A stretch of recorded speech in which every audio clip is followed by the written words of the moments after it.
jemaat Tuhan dimanapun saudara berada, mari kita datang ke hadapan Tuhan sebelum kita memulai aktivitas kita di pagi hari ini. Kita datang kepadanya mengucap syukur buat anugerah, buat limpahan kasih, buat tuntunan. Jikalau saat ini kita ada, bisa membuka mata kita, itu semua karena anugerah Tuhan. Kami bersyukur. Oh, kami bersyukur.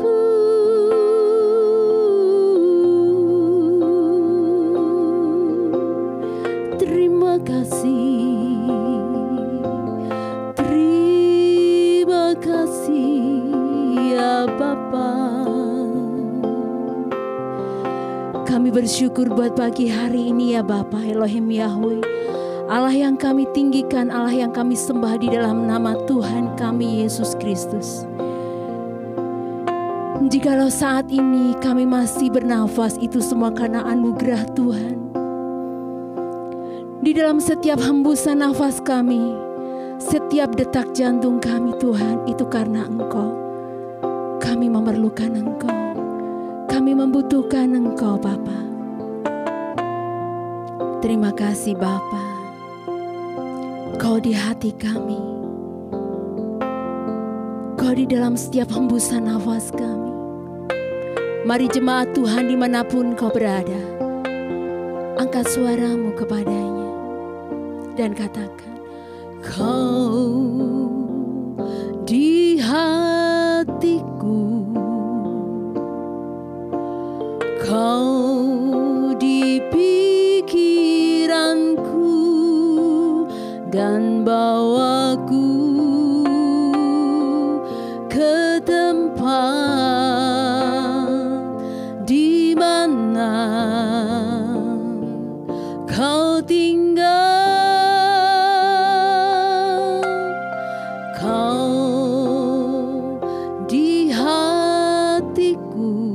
Kau di pikiranku Tuhan, Kau di pikiranku, dan bawaku ke tempat di mana Kau tinggal. Katakan bersama, ku perlu Kau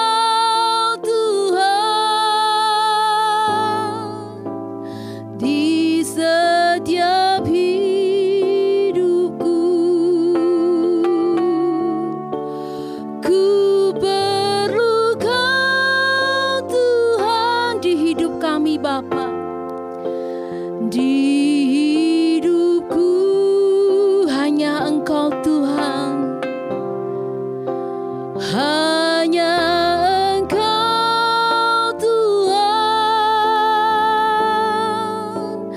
mengerti hatiku, hanya Engkau Tuhan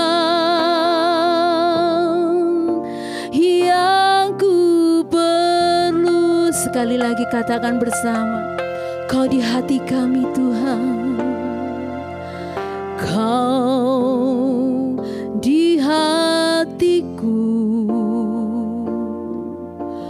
Kau di pikiranku,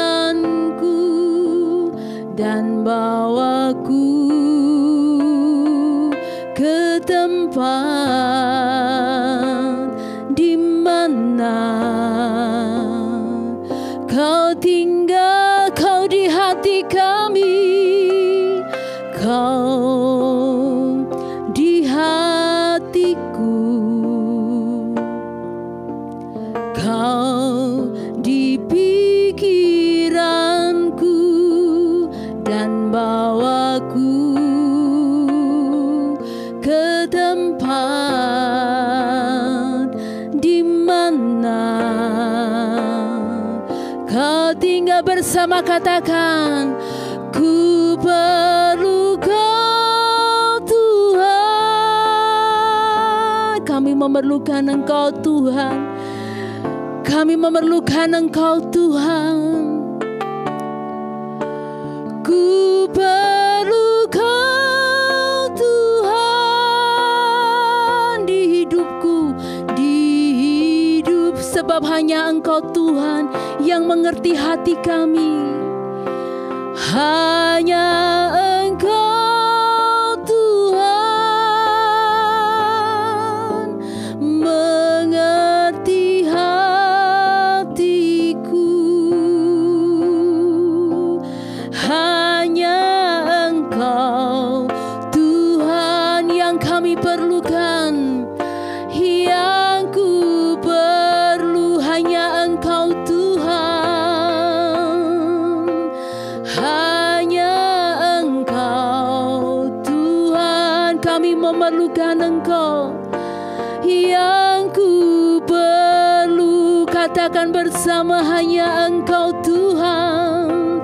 Hanya Engkau Tuhan yang ku perlu.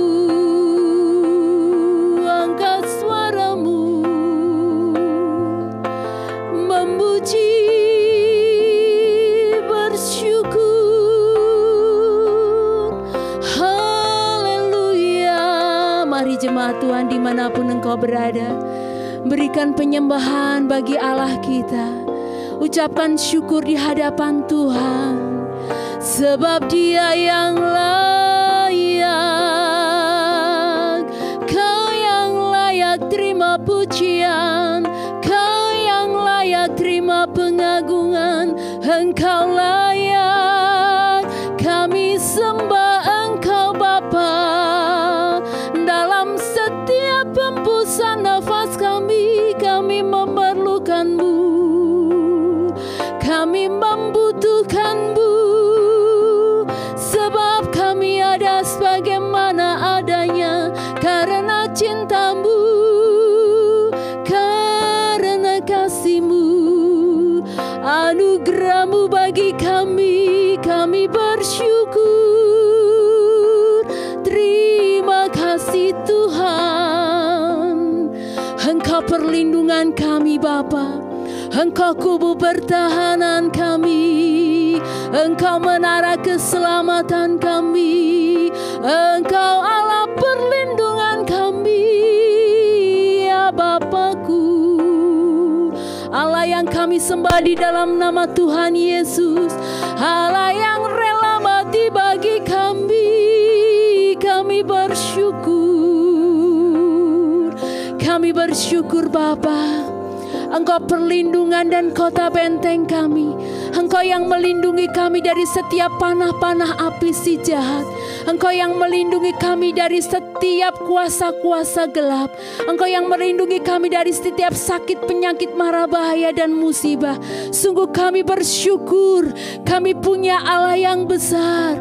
Kami punya Tuhan yang besar. Kami berhutang kebaikan. Kami berhutang kehidupan kepada Engkau ya Bapa. Kami bersyukur buat pagi hari ini. Kami bersyukur sebab kami punya Allah yang besar. Kami punya Tuhan yang besar. Terima kasih. Mari jemaat Tuhan, angkat suaramu dan katakan, aku punya Tuhan yang besar, yang telah berjanji dan sanggup menggenapi imanku. Bersepakat percaya kuasanya, ku terima sekarang kemenangan darimu. Aku punya Tuhan yang besar, aku punya Tuhan yang besar. Terima kasih Bapa. Ingatkan kami, masalah boleh ada, tetapi kami punya Allah yang besar, Allah yang benar, Allah yang kami sembah di dalam pribadi Tuhan Yesus Kristus. Kami bersepakat percaya padamu. Ku terima sekarang kemenangan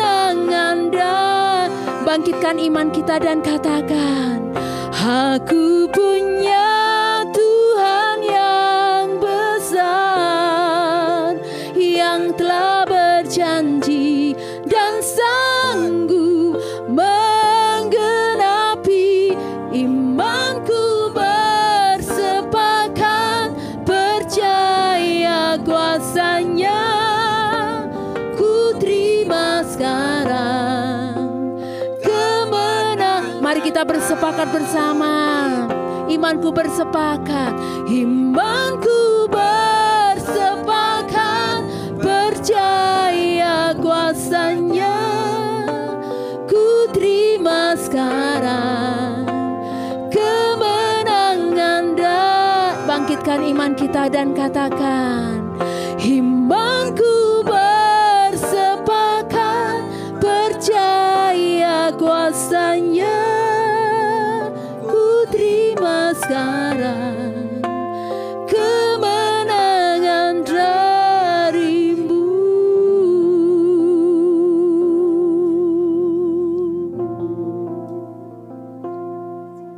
Terima kasih Tuhan.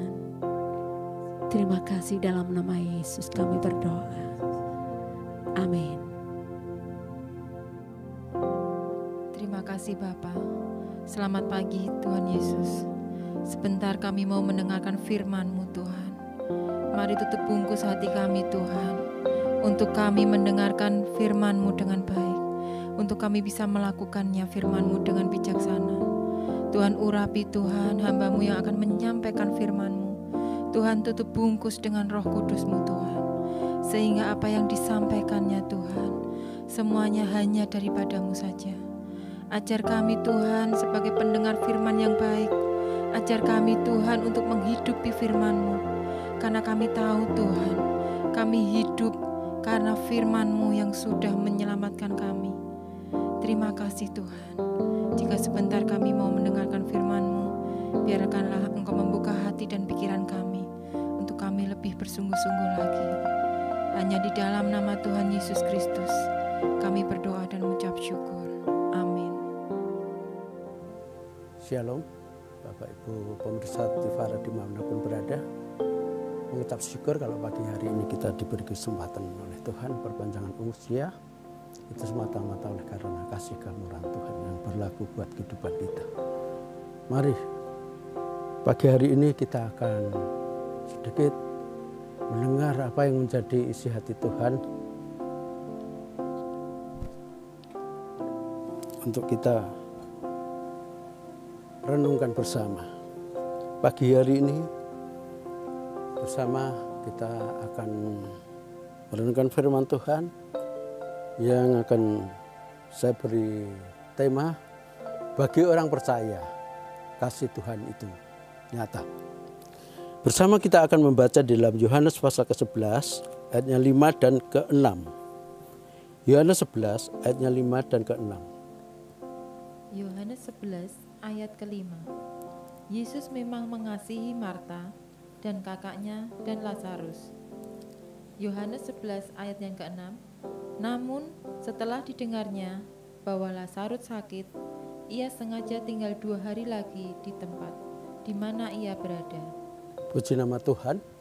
Firman Tuhan yang barusan kita baca dan kita dengar bersama itu terambil di dalam Yohanes pasal ke-11. Itu menceritakan tentang bagaimana Tuhan membangkitkan Lazarus dari kematiannya. Kalau kita membaca tadi di dalam ayatnya yang kelima dikatakan, ya tolong diulang, ayat kelima ya. Yesus memang mengasihi Marta. Yesus memang mengasihi Marta ya. Dan kakaknya.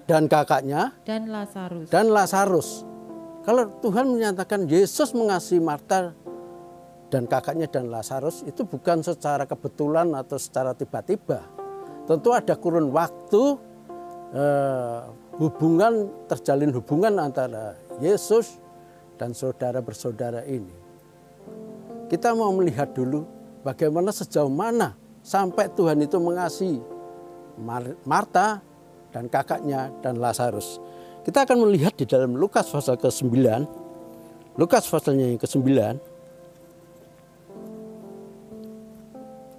ayatnya ke-51 dan 53. Lukas 9 ayat 51 sampai 53. Ketika hampir gelap waktunya Yesus diangkat ke surga, ia mengarahkan pandangannya untuk pergi ke Yerusalem. Iya, ada perjalanan di mana Tuhan itu menyampaikan Injil Kerajaan Allah. Dimanapun Tuhan berkehendak, dia masuk, dia melakukan pemberitaan firman Tuhan, lalu ya. Dan ia mengirim beberapa utusan mendahului dia. Mereka itu pergi, lalu masuk ke suatu desa orang Samaria untuk mempersiapkan segala sesuatu baginya. Iya, untuk mempersiapkan segala sesuatu bagi pekerjaan Tuhan. Tetapi ya, ayat 53. Orang-orang Samaria itu. Tetapi orang-orang Samaria yang dikunjungi oleh Yesus itu bagaimana? Tidak mau menerima dia. Tidak mau menerima dia, ya. Karena perjalanannya menuju Yerusalem. Ya, ada beberapa mungkin orang-orang yang tidak bisa menerima kehadiran Tuhan, tidak bisa menerima Injil Kerajaan Allah. Tetapi yang herankan, kita bisa melihat tadi hubungan bagaimana bisanya terjalin hubungan kasih antara Yesus dan Marta dan kakaknya dan Lazarus. Itu terjalin sedemikian rupa. Kita akan melihat di dalam Lukas 10 ayat ke-38, ya. Lukas 10 ayat yang ke-38. Ketika Yesus dan murid-muridnya dalam perjalanan. Iya, ada perjalanan lagi Tuhan. Dimanapun Tuhan menyampaikan kebenaran firman Tuhan, ada perjalanannya. Ya, kita sering melihat perjalanan keimanan kita di dalam pengiringan kita kepada Tuhan, ada perjalanannya.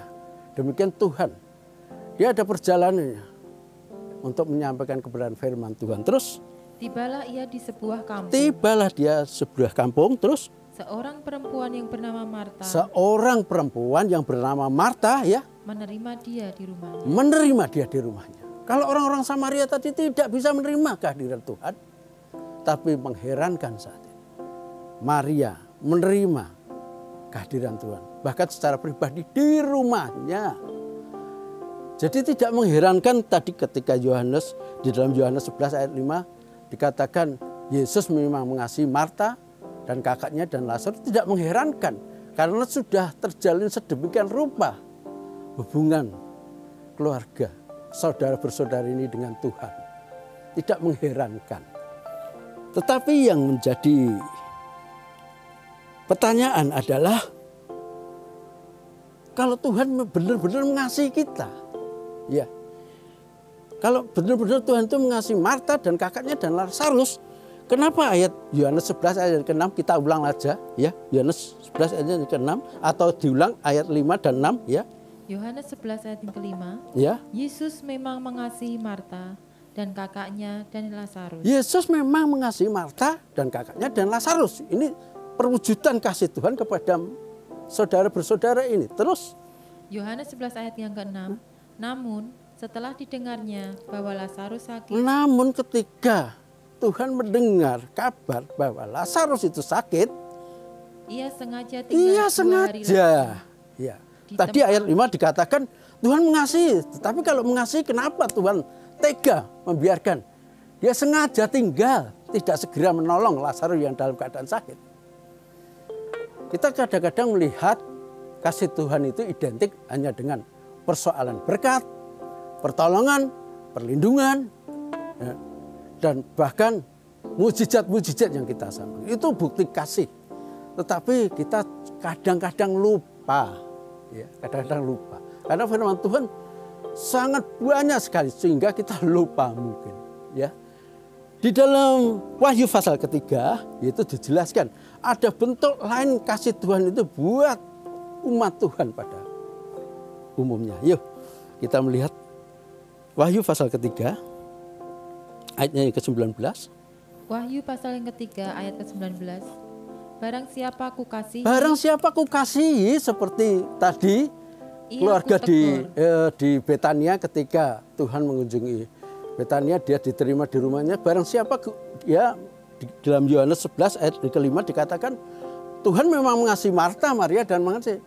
Kasihnya itu wujudnya seperti apa? Kok sampai sengaja Tuhan membiarkan Lazarus sakit, bahkan sampai mengalami satu kematian. Mengherankan, tetapi kita melihat ada bentuk lain kasih Tuhan, bentuk lain buat keluarga di saudara bersaudara ini. Kita mau melihat ya ayat Wahyu 3 ayat 19. Wahyu 3 ayat 19, barang siapa ku kasihi. Barang siapa ku kasihi, Tuhan mengasihi kita, itu justru apa? Ya, ia ku tegur dan ku hajar. Dan ku hajar malah. Ya.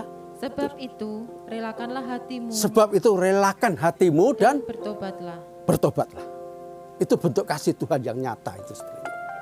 Bukan hanya berkat, bicara berkat, pertolongan Tuhan, mujizat Tuhan yang pada umumnya kita hanya dengar seperti itu.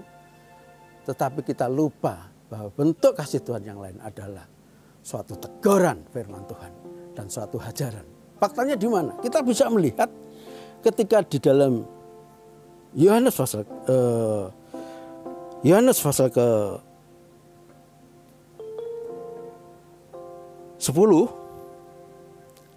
ke 10,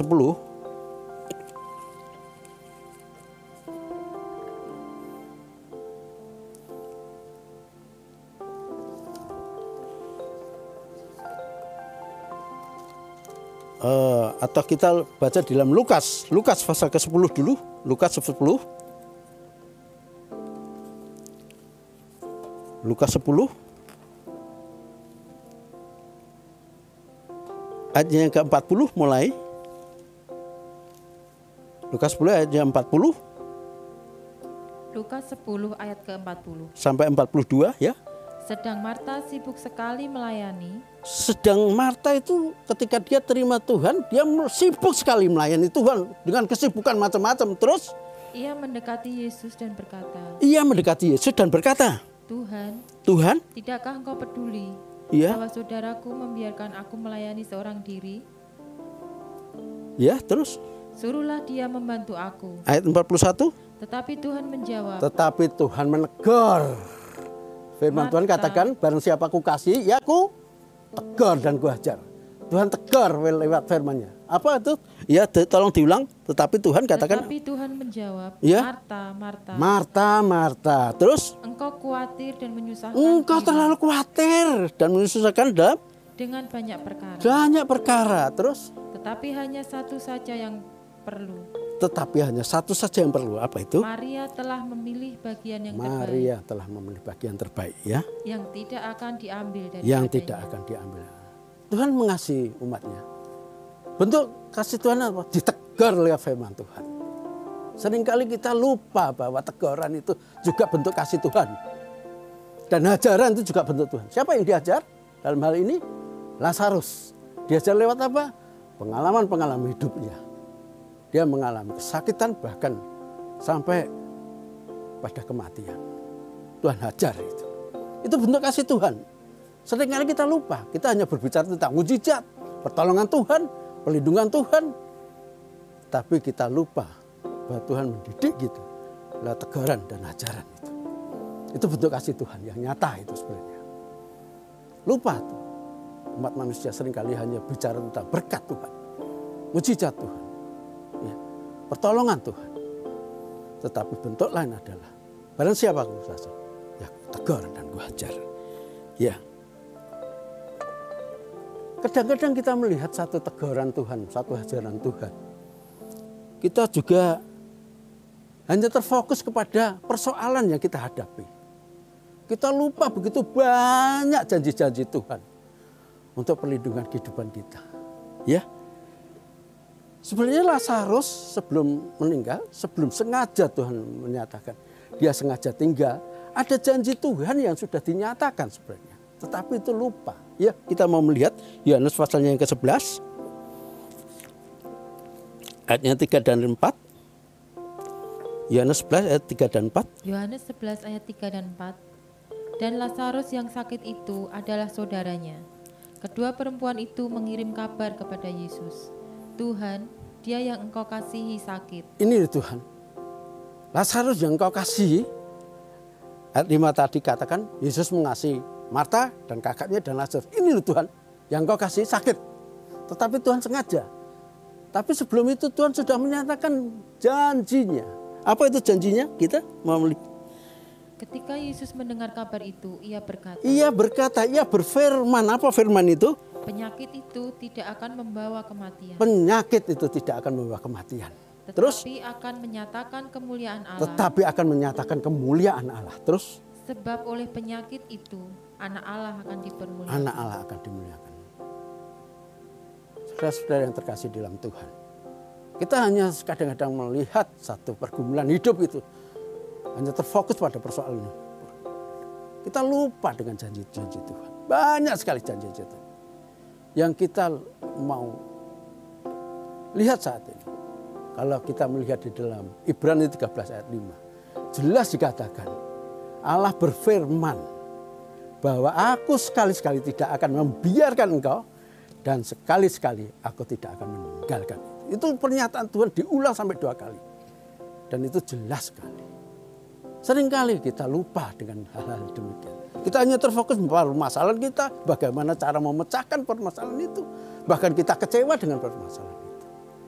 Seperti keluarga, saudara-saudari. Marta dikatakan, Tuhan seandainya engkau di sini, saudaraku tidak akan mati. Kita hanya terfokus masalahnya saja. Kita lupa dengan janji Tuhan. Janji Tuhan tadi apa? Tidak akan membawa kepada kematian. Itu janji Tuhan. Banyak sekali persoalan yang kita hadapi, kita lupa dengan janji-janji Tuhan. Banyak sekali janji-janji Tuhan. Kita lupa. Kita hanya berbicara berkat, pertolongan Tuhan. Kita lupa. Bentuk kasih Tuhan yang lain adalah teguran dan ajar. Siapa yang ditegur? Marta. Kembali lagi di dalam persoalan. Ketika Lazarus diizinkan Tuhan melewati kesakitan bahkan kematian. Marta sekali lagi ditegur oleh Tuhan. Lihat, kita mau lihat. Ya, Yohanes 11 ayat ke-39 dan 40. Yohanes 11 ayat 39 dan 40. Kata Yesus, angkat batu itu. Angkat batu itu. Terus? Marta. Saudara orang yang meninggal itu. Ya. Berkata kepadanya, Tuhan, ia sudah berbau, sebab sudah 4 hari ia mati. Iya, kembali lagi Marta menyatakan, ini dia hanya terfokus pada persoalannya saja. Dia nggak tahu bahwa Tuhan sudah begitu dekat dengan kehidupannya. Dia lupa dengan janji-janji Tuhan lagi. Ketika Tuhan dekat pun, dia hanya terfokus pada persoalannya. Ini sudah mati, ini sudah bau busuk. Tapi kata Tuhan apa? Jawab Yesus, bukankah sudah kukatakan kepadamu? Apa itu? Jikalau engkau percaya, engkau melihat kemuliaan Allah. Kemuliaan Allah. Kita seringkali apa? Hanya melihat dulu baru percaya.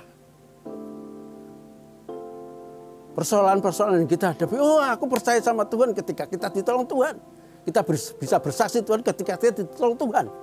Tapi bagaimana ketika kita menghadapi persoalan? Apakah kita juga percaya kepada Tuhan? Marta dalam hari ini ditegur oleh Tuhan. Seringkali kehidupan kita juga demikian. Hanya kita saja yang tidak merasa, tidak peka terhadap teguran Tuhan. Itu nyata bentuk kasih Tuhan kepada kehidupan kita sebenarnya. Kita menghadapi permasalahan. Saat ini, apa toh yang sebenarnya Tuhan inginkan? Seperti Lazarus. Kita bisa melihat Lazarus, ceritanya di dalam Lukas tadi tidak ada nama Lazarus disebutkan, hanya bentuknya seperti Marta dan Maria. Tidak ada Lazarusnya. Tapi ketika di dalam Yohanes itu baru muncul nama Lazarus. Dan itu pun dalam kondisi sakit. Tetapi Tuhan mengasihi Lazarus. Banyak penafsir menafsirkan bahwa Lazarus ini sebagai tulang punggung dari saudara bersaudaranya ini. Tetapi bukan itu yang Tuhan inginkan sebenarnya. Kita bisa melihat kenapa ini membawa kemuliaan kepada Tuhan. Ya, tadi dikatakan bahwa penyakit tidak membawa kematian tetapi menyatakan kemuliaan Allah. Kenapa ya ini bisa terjadi? Ya, Tuhan punya rindu. Yuk kita baca di dalam Yohanes 12. Injil Yohanes pasal ke-12 ayat 1 dan 2. Yohanes 12 ayat 1 dan 2. Ya. 6 hari sebelum Paskah, Yesus datang ke Betania, tempat tinggal Lazarus yang dibangkitkan Yesus dari antara Kembali orang. lagi Tuhan kembali ya. Seringkali Tuhan juga hadir ya di dalam kehidupan kita lewat apa ibadah-ibadah kita, persekutuan kita. Tuhan hadir lagi lewat kita melihat tayangan YouTube ya. Tuhan ingin bersekutu dengan kita. Ya. Tapi seringkali tadi di dalam Lukas tadi diceritakan ada Lazarus di situ, kehadiran Lazarus di situ, keikutsertaan Lazarus di situ tidak dinyatakan Lazarus, satu ayat pun tidak menyatakan ada Lazarus di situ. Tetapi kita bisa melihat Yohanes 2 ayat 1 dan 2 tadi. Ya, kita akan melihat diulang lagi. Yohanes 12 ayat 1 dan 2. Ya. 6 hari sebelum Paskah, Ya. Yesus datang ke Betania, tempat tinggal Lazarus yang dibangkitkan Yesus dari antara orang mati. Ya. Ayat 2, Ya. di situ diadakan perjamuan untuk dia. Di situ diadakan perjamuan untuk dia. Terus Dan Marta melayani. Marta melayani dia. Tadi Tuhan tegur. Marta, Marta, jika engkau percaya engkau akan melihat. Dan sekarang beda. Sudah menurut firman Tuhan. Sehingga dia melayani tanpa tuntutan. Tidak hanya tuntutan kepada saudaranya Maria. Tuhan suruh-suruh, tidak. Dia sudah mengikuti jalan Tuhan. Dia melayani Tuhan. Lalu yang terindah lagi kita bisa melihat. Yuk. Sedang salah satu seorang yang turut makan bersama dengan Yesus adalah Lazarus. Ini yang dimaui Tuhan sebenarnya. Ada persekutuan erat di dalam keluarga, di dalam saudara bersaudara. Ini yang dirindukan Tuhan. Kenapa Tuhan sengaja? Tuhan merindukan melewati proses sakit dan sampai kepada kematian. Tuhan yang satu Tuhan rindukan adalah persekutuan dengan kita. Kita banyak sekali mengalami proses. Kita hanya terfokus pada permasalahan itu saja. Tetapi kita lupa bahwa permasalahan itu membentuk kita untuk lebih dekat kepada Tuhan, bersekutu dengan Tuhan. Ketika kita dipulihkan, seperti Lazarus, dia bisa duduk dan makan bersama Yesus. Itu yang jadi kerinduan Tuhan. Mengalami mujizat besar. Apa yang dirindukan Tuhan buat kehidupan kita? Ketika kita mengalami pertolongan Tuhan. Ketika kita mendapat satu anugerah dalam kehidupan kita dari Tuhan.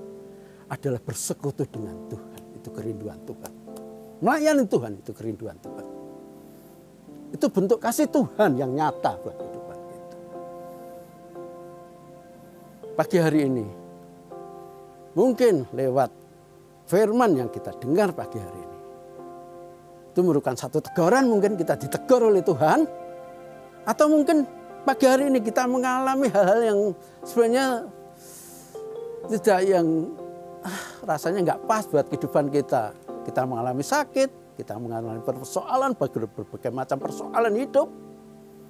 Tetapi yang kita perlu tahu, Tuhan katakan di dalam Ibrani 3, ya tolong dibaca aja supaya kita lebih tahu, lebih jelas. Ibrani 3 ayat yang kelima.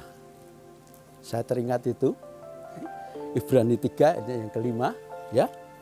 Ibrani pasal 3 ayat yang kelima. Ya.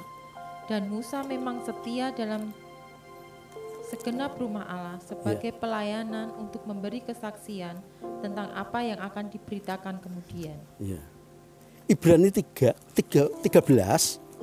Ibrani 13 ayat yang kelima. Ibrani 13 ayat yang kelima. Ibrani 13 ayat yang kelima. Ibrani 13 ayat yang kelima. Janganlah kamu menjadi hamba uang. Ya. Dan cukupkanlah dirimu dengan apa yang ada padamu. Karena Allah telah berfirman. Aku sekali-sekali tidak akan membiarkan engkau dan aku sekali-kali tidak akan meninggalkan engkau. Kita menghadapi permasalahan apa pagi hari ini? Satu ajaran daripada Tuhan mungkin saat ini. Tuhan katakan tadi, relakan hatimu dan bertobat. Tuhan akan pulihkan itu semua. Tuhan tidak lama-lama. Tuhan akan bilang, tidak sekali-sekali aku membiarkan engkau. Dan tidak sekali-sekali aku meninggalkan engkau. Tuhan akan beri pertolongan pagi hari ini buat kehidupan kita. Puji nama Tuhan. Apa bentuk persoalan buat hidupnya? Mari kita fokus hanya kepada janji-janji Tuhan. Pada firman Tuhan. Pada firman kebenaran Tuhan. Jika engkau percaya, firman Tuhan katakan, engkau akan melihat nanti pertolongan Tuhan itu nyata buat kita. Itu bentuk kasih Tuhan yang real bagi kehidupan kita sebenarnya. Ketika itu kita menghadapi teguran firman Tuhan dan hajaran, itu bentuk nyata kasih Tuhan buat kehidupan kita. Sebab itu pagi hari ini, mari kita bukan hanya berfokus kepada persoalan hidup kita yang kita hadapi, tapi mari kita arahkan pandangan kita hanya kepada Tuhan saja. Puji nama Tuhan, kiranya firman Tuhan ini menjadi berkat bagi saudara-saudara permisa Tifara dimanapun berada. Puji nama Tuhan, amin. Tuhan, kami mau bersatu hati Bapa untuk saat ini. Tuhan, kami mau memohon belas pengasihan-Mu Bapa untuk anak-anak-Mu, untuk umat-Mu Tuhan di seluruh Indonesia ini Bapa, dari Sabang sampai Merauke Tuhan. Engkau yang Maha tahu ya Bapa, bahwa saat-saat ini Tuhan situasi ini situasi yang sulit dalam untuk kami ya Bapa. Biarlah Tuhan sendiri yang boleh menjamah dan memberi kekuatan untuk kami anak-anak-Mu ya Bapa. Untuk segala apapun yang harus kami hadapi, untuk segala apapun permasalahan kami. Kami mohon Tuhan sendiri yang menjamah dan campur tangan ya Bapa. Untuk setiap masalah kami, untuk penyakit, untuk keluarga, untuk finansial, untuk pekerjaan, untuk pendidikan Bapa. Kami hanya bisa berserah seutuhnya ke dalam tangan-Mu ya Bapa. Kami juga mohon Tuhan, Engkau sendiri yang campur tangan ya Bapa. Biarlah Engkau sendiri yang menjadi jawaban bagi setiap kami anak-anak-Mu ya Tuhan. Kami percaya Engkau Allah yang Maha tahu. Engkau yang memberi kami jawaban. Engkau yang memberi kami kekuatan ya Bapa. Tak lupa kami juga berdoa Tuhan untuk hamba-hamba-Mu di Indonesia ini Bapa. Engkau sendiri yang memberi mereka kekuatan. Engkau yang memberi mereka kesetiaan Bapa. Untuk apapun yang mereka hadapi ya Tuhan. Engkau yang buka jalan Tuhan, untuk mereka boleh menjadi kepanjangan tangan-Mu Tuhan. Untuk mereka boleh terus setia mempermuliakan Engkau dalam kehidupan mereka. Untuk menjaring jiwa-jiwa Bapa, untuk menjadi kepanjangan tangan-Mu ya Bapa. Semuanya untuk kebesaran nama Tuhan Yesus Kristus sendiri ya Bapa. Kami juga mohon Tuhan yang campur tangan Bapa untuk pertumbuhan gereja-gereja-Mu di Indonesia ini Tuhan. Engkau yang menjagai dan melindungi Tuhan. Biarlah kasih sayang Tuhan Yesus sendiri yang boleh memberkati setiap jemaat, setiap gereja di Indonesia ini Tuhan. Bukan hanya bertumbuh secara bilangan Tuhan, tapi boleh bertumbuh di dalam iman percaya kami hanya kepada-Mu ya Bapa. Tuhan yang campur tangan Bapa untuk Indonesia Bapa, untuk pemerintahan kami Tuhan, mulai dari Bapak Presiden yang tertinggi sampai yang terendah Tuhan. Biarlah Engkau sendiri boleh memberi mereka hikmat bijaksana-Mu Bapa dalam setiap keputusan yang mereka ambil Tuhan. Biarlah semuanya boleh memberikan rasa aman untuk anak-anak-Mu di Indonesia ini ya Bapa. Tuhan juga menjamah kota Solo ini ya Tuhan. Biarlah pemerintahan Indonesia, pemerintahan di negeri ini Tuhan boleh penuh dengan damai sejahtera-Mu ya Bapa. Bersih dari semua korupsi. Tuhan sendiri yang campur tangan Tuhan. Tuhan yang beri damai sejahtera-Mu atas Indonesia. Kasih-Mu dan kekuatan-Mu saja yang boleh memulihkan negeri ini. Memberi kekuatan untuk kami boleh melewati hal-hal yang melemahkan, mungkin secara fisik melemahkan kami Bapa. Kami tetap ajar kami untuk tetap percaya dan memandang. Kami tetap punya pengharapan di dalam Tuhan. Kami percaya Tuhan mengasihi negeri ini. Tuhan campur tangan-Mu untuk kehidupan bangsa ini ya Bapa. Terima kasih Tuhan. Seutuhnya kami serahkan doa ini hanya di dalam nama Tuhan Yesus Kristus. Terima kasih Bapa. Haleluya. Amin. Bagi jemaat yang membutuhkan doa, silakan menghubungi nomor di bawah ini.